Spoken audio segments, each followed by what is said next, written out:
మైనటువంటి గాలి దుమారము వడగళ్ల వానతో సిద్దిపేట జిల్లాలో తీవ్రమైనటువంటి పంట నష్టం జరిగింది.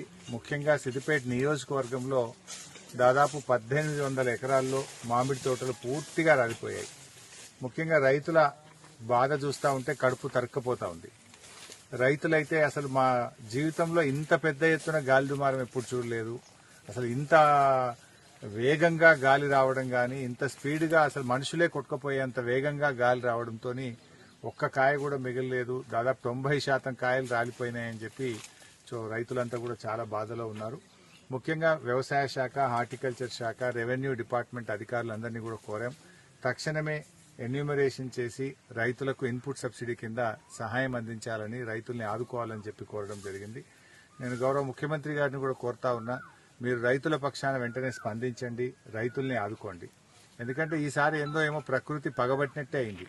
వరుసగా ఇది 5వ విడత. గత నెల 15 రోజుల్లో 3-4 సార్లు వడగళ్ల వాన రావడం, ఈసారి తీవ్రమైనటువంటి గాలి రావడంతో ఇటు మామిడి తోటలు, పండ్ల తోటలు, కూరగాయల తోటలు బాగా దెబ్బతిన్నటువంటి పరిస్థితి ఉంది. ధాన్యం కూడా తడిచిపోయి చాలా చోట్ల కూడా రైతులు ఇబ్బంది పడతా ఉన్నారు. తడిచిన ధాన్యాన్ని కూడా వెంటనే కొనుగోలు చేసే విధంగా అధికారులను ఆదేశించాలని చెప్పి కోరుతా ఉన్నాం. ఈ పండ్ల తోటలు, ముఖ్యంగా మామిడి తోటలు ఎక్కడైతే దెబ్బతిన్నాయో ఆ రైతుల్ని ప్రభుత్వం వెంటనే ఎన్యూమరేషన్ చేయించి రైతుల్ని తొందరగా ఆదుకోవాలని చెప్పి కూడా ప్రభుత్వాన్ని కోరుతున్నాం.